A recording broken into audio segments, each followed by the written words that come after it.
সত্যি ভূত কিনা জানি না, তবে ঘটনাটা সত্যি, প্রত্যক্ষ অভিজ্ঞতা। তখন সদ্য সত্যিই বাবা জামশেদপুর থেকে পুরুলিয়ায় এসেছেন। কর্মসূত্রে বাবার ট্যুর লেগেই থাকে মাঝে মাঝেই, 2-3 দিনের জন্য। বড় দাদা সেই সময় সৈনিক স্কুলের হোস্টেলে, আমি তখন 7 বছরে, মেজ দাদা 10, আর ভাই 4। মা আমাদের বাকি 3 ভাই বোনকে নিয়ে একাই থাকতেন। মা খুব সাহসী ছিলেন। প্রথম বাড়িটা বদলে একটু বড় অন্য একটা বাড়ি ভাড়া নেওয়া হলো। বাড়িটা কেমন ছিল বলি, টানা 3টে ঘর, তারপরেই রান্নাঘর, তারপরে বাথরুম, পুরোটাই লম্বা টানা। রাতে বাইরেটা কেমন গা ছমছম অন্ধকার থাকতো।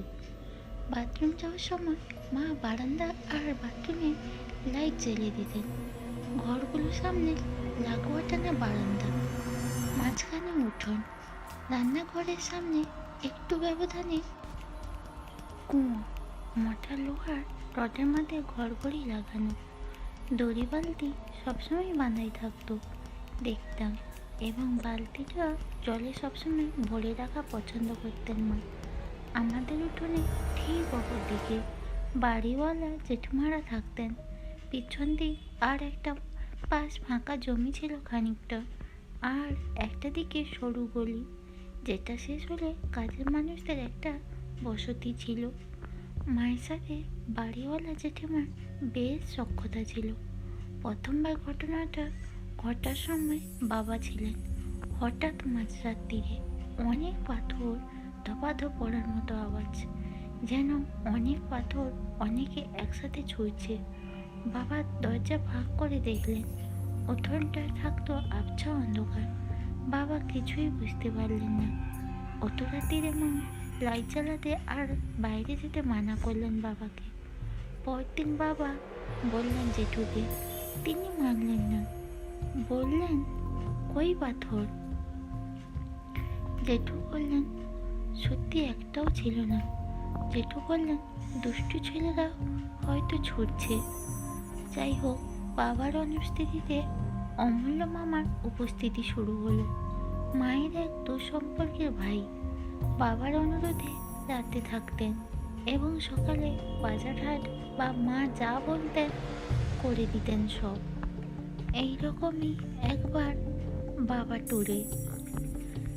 মায়ের বড় মামা এলেন হঠাৎ কলকাতা থেকে 2 দিনের জন্য। আমরা ভীষণ খুশি, খুব ভালো লাগতো, ভালোবাসতাম খুব ওনাকে। সন্ধে হয়ে গেছে অনেকক্ষণ, লাইট জ্বেলে সবাই মিলে গল্প করছি বারান্দায় বসে, সাথে মুখরোচক খাওয়া চলছে। কথা প্রসঙ্গে মা বললেন দাদুকে ওই পাথর পড়ার ঘটনা, যদিও তারপর আর পড়েনি একবারও। যাই হোক, শুনে দাদু তো হো হো করে হেসে তুড়ি মেরে উড়িয়ে দিলেন। এবং তখনই, হ্যাঁ হঠাৎ তখনই, ওই আধো অন্ধকারে দুপতাপ কতগুলি পাথর এসে পড়ল উঠোনের মাঝখানে, গোল গোল মসৃণ নুড়ি পাথরের মতো। দাদু হতবাক, আমরা ভয়ে জড়সড়, মাও ভয় পেলেন। দাদু দরজা খুলে গলিটা দেখলেন, কেউ নেই কোথাও, শান্ত স্তব্ধ চারপাশ। কিন্তু জেঠুরা শুনে আমাদের কিছুতেই যেতে দেবেন না। বাবাকে অনুরোধ করে বললেন, থাকুন, শান্ত সত্যায়ন করাবেন, সব ঠিক হয়ে যাবে। সত্যি খুব বড় করে হোমযজ্ঞ পুজো হলো। সম্পন্ন বাড়িতে বাইরে শান্তি জল ছড়িয়ে দেওয়া হলো। কয়েকদিন পর বাবা ট্যুরে চলে গেলেন। বললেন এবার একটু দেরি হতে পারে ফিরতে। দাদু বললেন, কি জানি, ভালো বুঝলাম না, আর এখানে থাকার দরকার নেই, বাড়ি বদল করে নাও যত শীঘ্রই সম্ভব। পরদিন দাদু চলে গেলেন। মা খুব চিন্তায়। অমূল্য মামা শুতে এলো, রাত ভালোই কাটলো। দুপুর দিকে বাবা এসে পৌঁছলেন। সব শুনে বললেন, এবার নিশ্চয়ই নতুন বাড়ি ঠিক করবেন। যথারীতি অমূল্য মামা আসলো। 2 দিন পর সকালে অমূল্য মামা বাজার করে দিয়ে বললেন তিনি 2 রাত আসতে পারবেন না, বাইরে যাবেন। তবে মা একটু নিশ্চিন্ত, পুজো পাশা হয়েছে, আর কী বা হবে, ঠিক আছে বলে দিলেন। কিন্তু হঠাৎ করে দুপুর থেকে মেজে দাদার ধুম জ্বর শুরু হলো, প্রচণ্ড জ্বর। মা ডাক্তারের কাছেও নিয়ে গেলেন, ওষুধ খেয়েও জ্বর নামছে না। জলপট্টি দিয়ে চলেছেন মা। রাত হয়ে গেল, জেঠিমা এলেন, বললেন তেমন কিছু বাড়াবাড়ি হলে যেন ওনাদের মা ডাকেন। মা দাদাকে জলপট্টি দিচ্ছেন আর জ্বর মাপছেন মাঝে মাঝেই।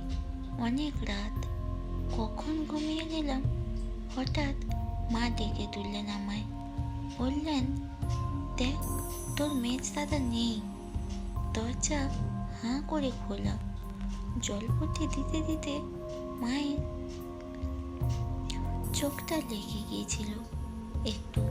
ভয়ে তো আমাদের অবস্থা খারাপ। মা বারান্দায় বাতি জ্বেলে আমাকে নিয়ে বাইরে গেলেন। কেউ কোথাও নেই। মা ডুকরে কেঁদে উঠলেন, তাই দেখে আমিও। হঠাৎ মায়েরই চোখে পড়তে মাকে দেখালাম কুয়োর দিকে আঙুল তুলে। মেজ দাদা 2 হাতে কুয়োর ঘড়ঘড়ি লোহার রডটা ধরে কুয়োর মধ্যে ঝুলছে। মা দৌড়ে গিয়ে মেজ দাদাকে জড়িয়ে ধরে ডাকছে, আমিও ডাকছি, কিন্তু সে চোখই খুলছে না। তখন মা মেজ দাদাকে 2 হাতে জড়িয়ে টানতে চেষ্টা করলেন, কিন্তু কিছুতেই পাচ্ছে না। মা এত শক্ত করে রড ধরে রেখেছে মেজদা, মায়ের মনে হচ্ছিল কেউ যেন নিচের দিকে টানছে মেজ দাদাকে। মা তো আর ছাড়ছেন না। মেজ দাদা যদি কুয়োর ভেতর পড়ে যায়, আজও ভাবলে শরীর হিম হয়ে যায়। ওই ঠান্ডা কুয়াশার রাত, মা ঘেমে অস্থির। কীভাবে যে মা টেনে আনলেন মাও জানেন না। বের করে আনতেই হঠাৎ করে সে পাথর পড়া শুরু হলো। মা বললেন ভেতরে চল দৌড়ে। মা মেজদাকে নিয়ে টানতে টানতে আসছে। আমরা ভেতরে ঢুকতে যাব, ঠিক তখনই একটা পাথর একদম মায়ের সামনে। ঘরে ঢুকে মা ঠাস করে দরজা বন্ধ করে ওখানে বসে হাঁপাতে আর কাঁদতে লাগলেন। আর ঠিকই দড়াম করে একটা বিশাল জোরে সব আওয়াজ। আমরা চমকে উঠেছি আওয়াজে। মনে হলো জল পড়া বালতি যেন দরজায় ছুঁড়ে মারল কেউ। দরজা কেঁপে উঠল, মনে হলো ভেঙে যাবে বোধহয় দরজাটা। তারপরে সব চুপচাপ নিস্তব্ধ। মা সারা রাত জেগে বসে রইলেন।